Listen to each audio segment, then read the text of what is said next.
Hola, ¿qué tal? Muy buenas y bienvenidos a Televisión Marchena, a este nuevo espacio que vamos a dedicar para las tradiciones, fiestas y costumbres populares.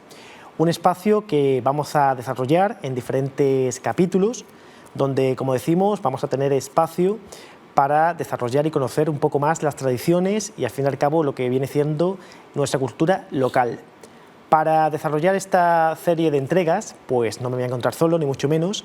Me va a acompañar una cara de sobra conocida por todos ustedes, como es nuestro compañero Gonzalo Lozano. Gonzalo, muy buenas. Muy buenas tardes, Pablo. Bueno, pues la verdad que tenemos un espacio bastante interesante, porque a pesar de que ya hemos tenido diferentes entregas para conocer curiosidades de nuestras tradiciones, de nuestra festividad popular, pues siempre tenemos cosas que aprender, ¿no? Y es lo que vamos a hacer comenzando ya pues con lo que tenemos más cercano. Yo diría que prácticamente pone el inicio a las procesiones en el año, no en el apartado cofrade. El curso cofrade suele empezar sobre el mes de octubre aproximadamente, pero sí en este nuevo año, como es la procesión de nuestro patrón, San Sebastián, que comienza el 20 de enero. Una festividad, Gonzalo, que bueno, ya hemos tenido oportunidad de hablar en otras ocasiones, pero que profundizando podemos decir perfectamente que es fruto del azar, aunque parezca muy curioso, ¿no? Bueno, no la celebración, sino el patronato de San Sebastián en Marchena. San Sebastián es patrón de Marchena, es copatrón, porque también es patrón San Roque y también la Virgen del Rosario. O sea, es copatrón de Marchena. Pero no es simplemente por una cuestión de azar. Y es tan simple como que en el año 1240, pues el rey Fernando conquista Marchena a los infieles y bueno, y era el día 20 de enero, y era la festividad de San Sebastián Mártir y bueno, lo declaran patrón de Marchena, así de simple, no tiene más historia. Podría haber sido perfectamente el día 19 o el día 21 y posiblemente... No, si hubiera sido, por ejemplo, si hubiera sido el 7 de octubre, pues hubiera sido la Virgen de Rosario y la Virgen de Rosario sería patrona mucho tiempo antes, ya está, nada. La verdad que al margen de lo que a lo mejor algunas personas piensan, ¿no?, de que es por una gran devoción que se hacía de forma popular, pues no, es de la manera más sencilla, de incluso me consta que sobre todo las personas que tienen un nombre más complejo es, oye, ¿qué día ha nacido? ¿El día tal de este mes? ¿Con qué coincide? ¿Con el patronazgo o con la festividad tal? Pues ese es el nombre que le ponemos... Mucha gente que tiene nombre al hijo. Complejo, nombres complejos. Hoy en día hay nombres complejos por otros motivos, pero bueno, eso lo dejamos para otro momento si quieres. Bueno, pues como bien te gusta decir, Gonzalo, vamos a comenzar por el principio, vamos a conocer un poco lo que es la iconografía, o mejor dicho, el origen, la biografía de este santo mártir, ¿no? Y sí, vamos a retomar un poco su historia. Bueno, básicamente empezamos por el principio, como bien has dicho. Vamos a hablar de uno de los santos más antiguos de la cristiandad, ¿de acuerdo? Este hombre, Sebastián, de nombre, va a nacer no nace en Italia, es romano para entendernos, de Milán en concreto, pero no, va a nacer en Narbona, en la localidad francesa. Lo que pasa es que en aquella época la Galia era una provincia senatorial del Imperio Romano. Entonces, siendo muy pequeño, se va a trasladar a Milán, que es donde va a empezar, digamos, a forjarse la personalidad de este hombre. Este hombre, pues, nace dentro de una familia bastante acomodada, una familia con recursos, una familia que practica el cristianismo de manera velada, pero también está muy vinculada a lo que es la nobleza, por entendernos, de la época imperial, ¿no? Hasta el punto de que él va a iniciar su carrera como militar, ¿no? Va a iniciar lo que es el llamado cursus honorum, que va a ir subiendo en escala hasta que prácticamente va a llegar a lo más alto, como veremos posteriormente. Entonces, bueno, se va forjando esa dualidad, ¿no? El hombre, el guerrero, el miembro del imperio, pero a la misma vez, soterradamente, va creciendo en esa religión que va dando sus primeros pasos dentro de un imperio romano que está en la época más dura para el cristianismo, porque es la época de Diocleciano, es la época de las persecuciones, para entendernos, es la época del circo, de los leones y estas cosas, que tampoco era así exactamente, pero bueno, para que la gente nos entienda un poco de lo que estamos hablando. Y en esta época es cuando se va desarrollando la personalidad. Este hombre nace en el 256 después de Cristo, como he dicho, en Narbona, pero siendo muy pequeño se traslada a Milán. Y cuando tiene 14-15 años, pues su familia se va a ir a Roma. Y en Roma es cuando va a despegar, digamos, toda su virtud de atleta, de hombre fornido y de caballero romano del ejército. Va a ir subiendo escala y va a llegar prácticamente a lo último. Va a ser nombrado tribuno militar, no tribuno de la plebe, que es otra figura diferente. y hasta el punto que es nombrado el comandante de la, digamos, de la guardia pretoriana del emperador. El emperador en aquel momento es Diocleciano, como he dicho, y con el que ya trabar una amistad directa porque prácticamente es que era, digamos, su seguridad lo que tenía alrededor. Pero este hombre, a la vez que ha ido subiendo de grado en el ejército, ha ido subiendo en su fe con el cristianismo.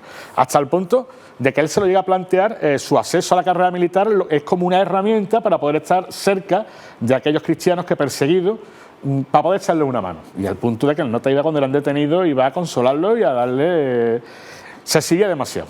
Se sigue demasiado hasta el punto de que llega un momento en que, claro, llega a oídos del emperador que el mando de la guardia pretoriana que estaba con los cristianos, claro. Eso me imagino que al principio será que no, hasta que, en fin, evidentemente llega un momento en que aquello ya es vox populi y es detenido. Voy a hacer un inciso porque, claro, nos vamos a encontrar que en el año 285 Diocleciano va a acceder, digamos, va a nombrar a Augusto de Occidente a su hijo Maximiano. Pero bueno, total, el emperador es Diocleciano, su hijo. Pero vamos, se reparten el poder, digo, para que veamos un poco el contexto histórico. Porque, Gonzalo, el que, digamos, pega en cierto modo ese chivatazo, podemos decir, es precisamente un compañero suyo que también era cristiano. Vamos a ver. No era cristiano. No era cristiano. Era otro soldado romano. En este caso, era, digamos, el brazo armado, ¿vale? Para entendernos. Era la CIA, era el Mossad, era la KGB del imperio. En la lucha de Diocleciano contra los cristianos. Este es el que lo delata. De acuerdo. ¿De acuerdo? Es un compañero de oficio, es otro militar de rango. Digamos el que llevaba a cabo la persecución física en la calle. ¿De acuerdo? Vale. Es el que lo va a delatar. Bueno, no es que el que lo delata, el que definitivamente lo pone con los hechos delante del emperador por un caso muy concreto, pasa que ahora no vamos a entrar. ¿Ves cómo es verdad? Y entonces, pues el emperador, fíjate tú la situación cuál es. Lo llama a capítulo, pero como era su amigo y tenía una relación magnífica con él, no lo condena, eso directamente lo manda a los leones, para entendernos. No había margen de error. Le da un periodo de plazo, le da una oportunidad de que reniegue del cristianismo y que y Sebastián dice que nací de plata, que él para adelante con su fe. Entonces, pues es condenado de una manera light. Fíjate tú, el emperador, la buena relación que tiene con él. Son sus propios hombres los que van a ejecutar el martirio. Lo llevan al estadio, esto es muy importante, a nivel simbólico del estadio, lo van a poner, se supone que en una columna, si es en el estadio es una columna, el árbol es una simbología, y lo asaetean. Pero con la orden de que no la tirasen a zonas vitales. Fíjate tú, con la idea de que se desangrase, tardase muchísimo tiempo, y a ver si en ese periodo pues recapacitaban que fuese a última hora, lo curasen, que al final va a pasar de otra manera, y abrazar, digamos, dejar de dar cristianismo y se quedase con la causa imperial, por entendernos. Y así pasa realmente. Lo que pasa es que lo dan por muerto, sus amigos seguidores lo recogen creyendo que está muerto y se dan cuenta que está vivo. Se lo llevan a casa de un compañero de ellos, ahí se cura y bueno, le aconsejan que se vaya de Roma y que ponga pie, porque es que... Y él dice que no. Tal como está totalmente recuperado, va y le hace frente al emperador en un acto público, diciendo aquí estoy yo, no estoy muerto y ahora más vivo que nunca y tal y cual, ¿no? Evidentemente ya directamente lo apresan y ya no hay ningún tipo de clemencia. Y en este caso es cuando lo azotan, lo flagelan, como el Cristo de la Cigarrera, que es de lo que realmente muere. O sea, es simpático que el símbolo del martirio del santo es la saeta, la flecha, cuando realmente él no murió así, él murió flagelado con silicio. Pero bueno. Es totalmente, bueno, aunque ahora expliquemos el porqué, ¿no?, de esa iconografía clásica que conocemos. Se la explicaremos. Pero realmente la explicación lógica, o en este caso lo que sucedió, mejor dicho, es como Cristo de la Cigarrera. Es decir, sí, él muere flagelado, bueno, como consecuencia del daño del flagelo. Daño, ¿no? ¿De acuerdo? Muy bien, muy bien. O sea, que no es con la flecha o la saeta, que es lo que habitualmente todo el mundo entendemos o teníamos concebido de esa manera. Bueno, de hecho, es la simbología que predomina, ¿no? De hecho, en Marchena, por relacionarlo, ¿no? Sí, bueno, en el escudo de Marchena está la flecha, incluso el mismo en el escudo de la parroquia, ¿no? Y el escudo de Marchena. Correcto. El escudo de Marchena están las flechas del patrón. Bueno, pues nada, este hombre fallece definitivamente y lo arrojan los romanos a la cloaca máxima. Es recogido por sus seguidores, por entendernos, por los cristianos de la época, y evidentemente, como estamos en una época de ocultismo, es enterrado en la catacumba denominada de San Sebastián, en la Vía Apia. Es justo donde, pasado el tiempo, cuando ya el cristianismo se legaliza y sale a la luz, se construye lo que es la Basílica de San Sebastián, donde están sus restos, salvo el cráneo, que el cráneo se encuentra en la iglesia de los 4 santos coronados de Roma. ¿De acuerdo? Básicamente esta es la vida de este hombre. La trascendencia que tiene. Ten en cuenta que estamos hablando de uno de los santos más antiguos del cristianismo.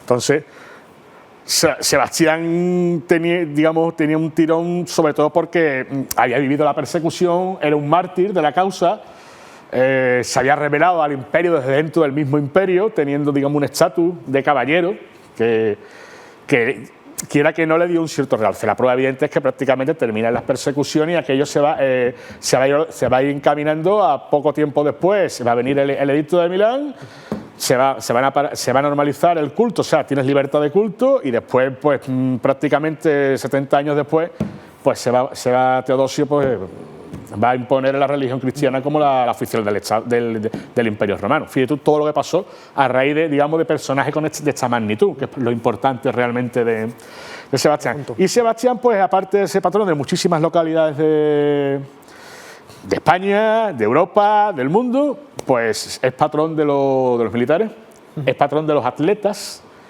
por eso era tan importante lo de lo llevaron al estadio, porque el martirio es en el estadio donde se hacían los juegos, ¿de acuerdo? Y básicamente, pues esa es la figura, ese es el personaje, ¿no? Y la devoción, pues bueno, pues a partir del siglo VI, VII es cuando empieza a tener, digamos, trascendencia, y a partir de la Edad Media es cuando se potencia y se desarrolla, pues ya hasta niveles que nos ha llegado hasta nosotros. La conquista de Marchena en el siglo XIII, pues bueno, ahí es cuando ya están todos opos, además coincidiendo con la festividad del día de la conquista de Marchena. Conquista de Marchena, como decimos, fue el 20 de enero, de ahí pues el origen de este patronazgo. Comentábamos, Gonzalo, la iconografía, ¿no?, del santo, ¿no?, que evidentemente cuando vemos la procesión o cualquier imagen de San Sebastián, pues la relacionamos con las flechas, ¿no? De ahí un poco ese primer martirio, ¿no? Sí, realmente. Explicación a esa iconografía. Realmente el que ha quedado es el primer martirio, que es el principio pero el martirio real que lo lleva a la muerte es el del flagelo. Bueno, aparece representado un árbol, que es una simbología. Realmente en el estadio lo que había eran columnas, adorno, en fin, para el desarrollo de las actividades lúdicas deportivas habituales de aquel momento. Sí podría ser un mástil de madera, probablemente, porque así estaba lo que es el antecedente de lo que es el tiro olímpico con arco, pues probablemente también era una de las modalidades de los juegos de aquella época de Roma. Entonces probablemente sería no una columna, pero sí un mástil de madera, más que un árbol, pero bueno, un tronco, a fin de cuentas. Es una simbología a fin de cuentas. Y sáquela con eso, sí, la flecha, ¿no?, como símbolo del santo, como símbolo del martirio. Aparece nuestro escudo de Marchena, como bien hemos dicho, y la flecha también es el símbolo de la lucha contra la pandemia de la peste, que está muy vinculado a San Sebastián, porque Roma era una ciudad, como todas las grandes ciudades de la época, con el tema de la poca salubridad que había en aquellos momentos, pues la peste era una epidemia bastante habitual. Y solía haber oleadas cada cierto tiempo. Y coincidiendo con uno de los traslados, porque el cuerpo de San Sebastián fue robado, después fue devuelto, en fin, las historias de aquella época, con estos movimientos pues se acababa la peste. Entonces pues se vinculó como cuando había una epidemia de peste se encomendaban a San Sebastián, que San Sebastián es uno de los 3 patronos de Roma, por cierto. Entonces hemos hablado del ejército, de los atletas y de la lucha contra la peste, que simplemente no es más que una reminiscencia clásica de lo que es la Ilíada, la guerra de Troya, cuando el dios tira la flecha contaminada de peste sobre los griegos que están en la lucha. Al final son ritos y tradiciones paganas que se han convertido al cristianismo, como tantas veces, y como ya veremos en otras festividades. Es adaptar el calendario a la tradición que ya existía, porque es mucho más fácil, digamos, adoctrinar a la gente a la hora de plantearle un nuevo credo. Perfecto.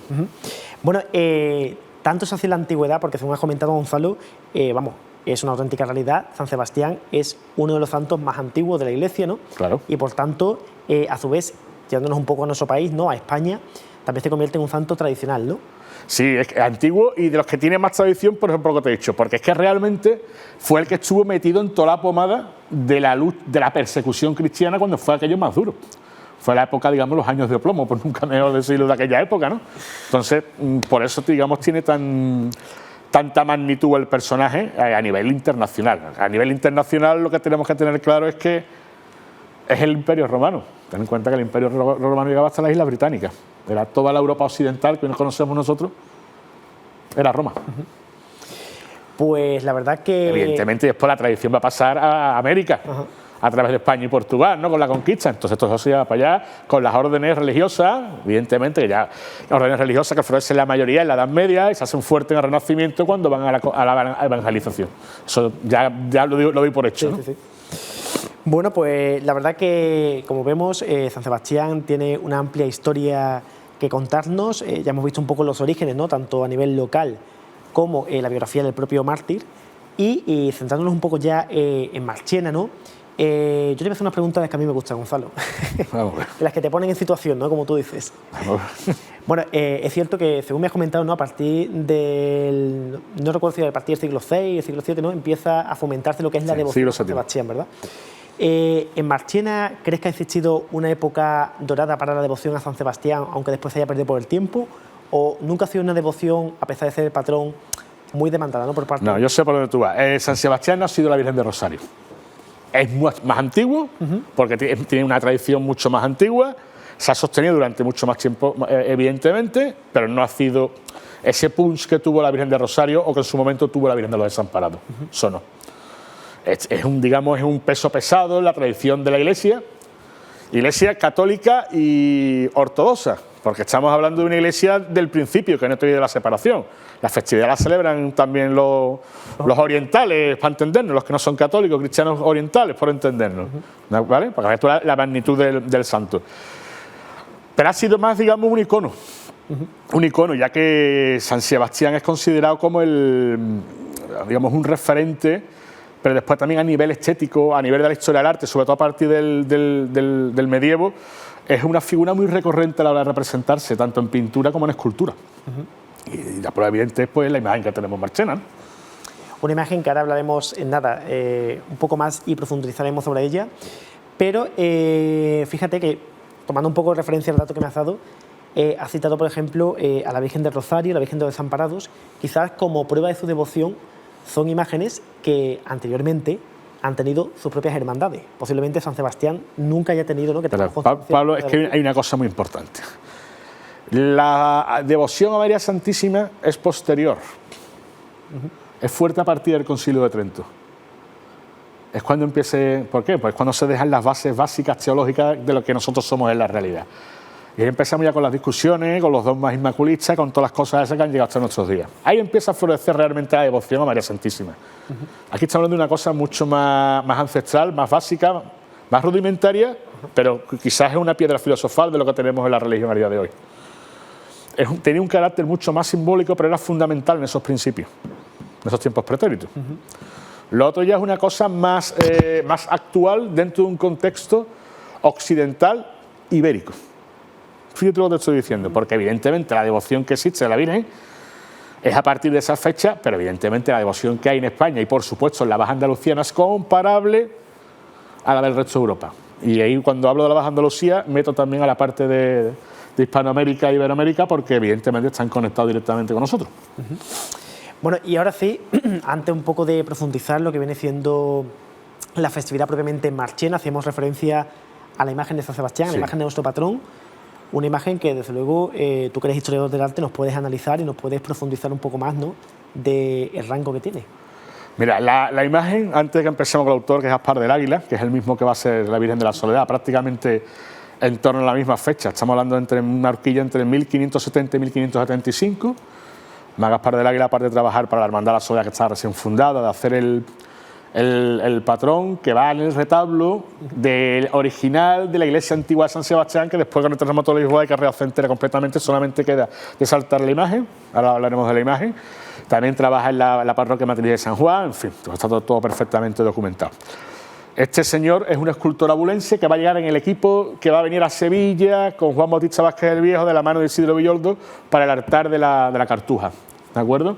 Cuando este hombre fallece, pues Juan Bautista y sus seguidores, que son esta gente, son los que se van a quedar con los encargos y los que van a cubrir todo, digamos, todo el mercado original que había. Es el origen de la Escuela de Escultura de Sevilla. A partir de ahí empieza. Son gente que venían principalmente de esa parte de Castilla. Y después se va a desarrollar. Este hombre llega a ser, digamos, el maestro de examen para los escultores nobles y los entalladores, contratado por el Cabildo de Sevilla, fíjate la magnitud que tenía. Y en Marchena pues contesta estas dos imágenes. En el caso de la de San Sebastián, pues bueno, es una imagen con un perfil renacentista puro, con las formas blandas, pero marca la línea de la escultura clásica, esa forma, esa curva parasitaliana, ese pie adelantado con una cadera que sube más que la otra, para esa sensación volumétrica y de escorzo dentro de lo que es el martirio, con la cara del santo mirando al cielo, y básicamente lo que está recreando, y es como es conocido dentro de lo que es la historia del arte, lo que es la esfinge de San Sebastián, como un Apolo, ¿no? Básicamente es lo que es. Y es una recreación contemporánea, en este caso del siglo XVI, pues del dios Apolo, nada más. Por tanto, ya que Gaspar de Águila tuvo que hacer su viaje hasta Marchena, pues podemos tratar tanto San Sebastián, la Virgen de la Soledad, ¿no?, de la misma fecha, y se me viene a la mente también el Cristo de Ánimas, ¿no?, que se encuentra en la misma parroquia de San Sebastián. Yo eso no lo tienes claro. No lo tengo nada de claro, nada de claro. ¿Vale? Ten en cuenta, son técnicas diferentes, en fin, pero bueno. Bueno, ahí está hasta que se descubre lo contrario o lo afirme, ¿no? Claro, pero yo eso no lo veo claro. Veo más claro otras cosas, ¿eh? Otras cosas veo más claras que esa, pero bueno. Precisamente hablando de la Hermandad de Ánimas, pues por resaltarnos una simbología relacionada con San Sebastián, como era la Hermandad de Ánimas de San Sebastián, pues evidentemente su escudo, que por cierto se conserva en el espacio parroquial, y creo que en estos últimos años ha procesionado también en la... Sí, bueno, el que está puesto en el respiradero delante, ¿no? Exactamente. Pertenecía pues a la Hermandad de Ánimas, ¿no?, San Sebastián.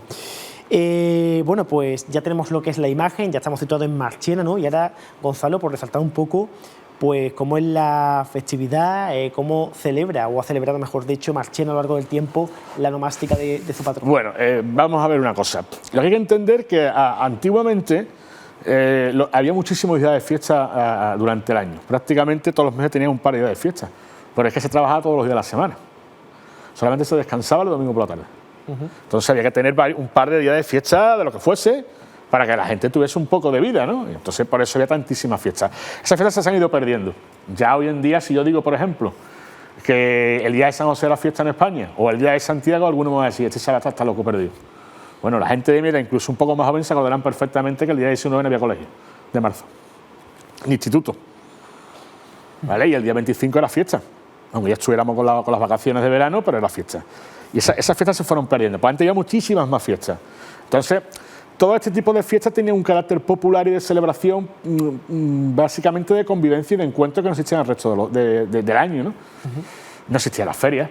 La Semana Santa era una cuestión mucho más introspectiva, reducida prácticamente a una jornada de 24 horas, no tiene nada que ver con lo que tenemos hoy en día. Y básicamente así, la imagen ha procesionado fuera de su día, incluso la procesión del Corpus, también lo que es el barrio de San Sebastián. Me acuerdo, en los años 80 organizaban una tómbola, toda la parte esa de sinalería, una verbena, había competiciones deportivas, y después recientemente lo que más hemos conocido ha sido la verbena, la tómbola que organizaba la Hermandad del Dulce Nombre, tanto en la plaza de San Sebastián como en la plaza del Ayuntamiento. ¿De acuerdo? Y después lo que es en el tema litúrgico, pues bueno, ahora mismo se está celebrando lo que es el triduo y la función principal, la mañana de la salida procesional y la procesión por la tarde, sobre las 5, 5 y media, como lo vamos a tener este año. Bueno, una procesión que, como tú bien has dicho, ha ido cambiando, ¿no?, a lo largo de la historia. Le hemos visto la procesión del Corpus, evidentemente en el día de su festividad, incluso, bueno, el fin de semana, sí, porque según más recuerdo, en pleno está aprobado que si el día festivo cae en fin de semana, pues se pasa automáticamente al lunes de resaca de la feria, ¿no? Pero yo sé que tú eres un hombre de... No, eso te lo voy a decir yo. Eso va a durar. Yo no sé lo que va a hacer el ayuntamiento con el día. No lo sé. Evidentemente tendrá que reubicarlo seguramente. Pero las ideas y la cosa va que probablemente para el año que viene la procesión del Santo sea el domingo más próximo a su festividad por la mañana. Es que no tiene sentido sacarlo por la tarde, no hay nadie. Hace frío, totalmente. Es inhóspito, tú haces su celebración, sus cultos, en su día su función y después la procesión. Vamos, lo mismo que la Virgen de Rosario. La Virgen de Rosario no sale el día 7 nada más que de Pepinos a Breva, que es su día. Primer domingo de octubre. Pues esto sería prácticamente lo mismo. Y yo me imagino que ya una vez que se produzca esa situación, que yo creo que es lo más razonable, pues evidentemente el ayuntamiento ya tomará la decisión de utilizar ese día para otra fecha que a lo mejor le venga al pueblo bien. Mira, en su momento se utilizó uno de los días de fiesta para el Corpus, que era un clamor, ¿cómo va a ser eso el día del Corpus? Y el día de hoy pues se ha convertido en uno de los días, tanto la víspera como de lo que es la jornada más importante del calendario festivo de nuestra localidad. Eso es cuestión de probar las cosas, que los tiempos cambian y si no evolucionamos... Totalmente, hay que adaptarse. Y entonces, Gonzalo, a modo personal, para intentar seguir fomentando la devoción, la festividad de San Sebastián, ¿esto para ti puede ser una solución factible? Yo no sé si es una solución factible. Para empezar a hablar, se trata de ponérselo fácil a la gente. Y sacando, como por ejemplo este año va a salir el patrón el pobre, digo el pobre porque se lo digo con todo el cariño del mundo, un lunes en enero con el frío que hace, que es que no hay nadie, no creo yo, es que no tiene sentido. Yo creo que una procesión con el santo es para darle un cierto decoro, ¿no? Y... Bueno, todo es cuestión de estudiarlo. Es cuestión de probarlo, de probar también y ya está, ¿no? Que por probar no pasa nada, ¿no? Que no pasa nada. Es que es complicado porque estamos hablando de un día de fiesta, pero es que es fiesta de mentirijilla. Bueno, claro, no es como el Corpus es fiesta aquí, pero también es fiesta en Sevilla. Entonces, Houston, la mitad de la gente que trabaja en Sevilla también lo tiene de fiesta.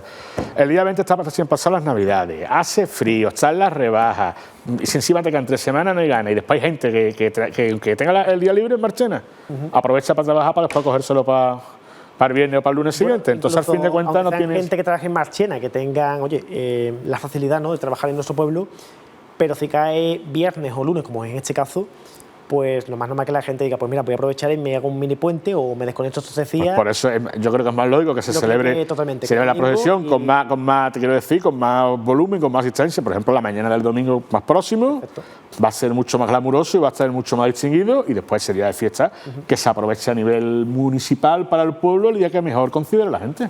Pues sí. Y todo el mundo contento. Yo creo que ganamos todo, pero vamos, esta es mi opinión nada más. Lo negaré delante de un juez y de un cura. Está clarísimo. Igual de respetable que cualquier otra. Bueno, Gonzalo, pues hasta aquí esta primera entrega, una entrega que ha estado bastante amena, desde luego siempre se aprende, y bueno, qué bien que comenzar este nuevo año profesional con San Sebastián, que a partir de ahora, pues bueno, ya tenemos un poquito más de conocimiento sobre la iconografía de este santo mártir. Gonzalo, en el próximo capítulo, ¿a qué nos vamos a enfrentar? ¿Qué vamos a conocer? ¿Qué vamos a descubrir? Bueno, por el próximo, como lo que toca es carnaval, pues vamos a hablar del carnaval, ¿no? Febrero, si te parece bien. Ahí lo dejamos. Perfecto. Pues ya veremos qué inventamos. Para los que dicen que el carnaval es algo nuevo, vamos a desmontar un poco. ¿Nuevo o viejo? ¿Nuevo o viejo? Depende. Vamos a desmontar un poco la teoría. Bueno, pues lo dicho, Gonzalo, muchísimas gracias. Te esperamos en la próxima entrega. Y nosotros, pues como decimos, ponemos ya el broche, el punto y final a esta entrega en el día de hoy. Lo dicho, empezamos a la próxima entrega, donde estaremos hablando del carnaval y sus orígenes aquí en Marchena. Continuamos, como no puede ser de otra forma, con la programación que nos ofrece esta casa.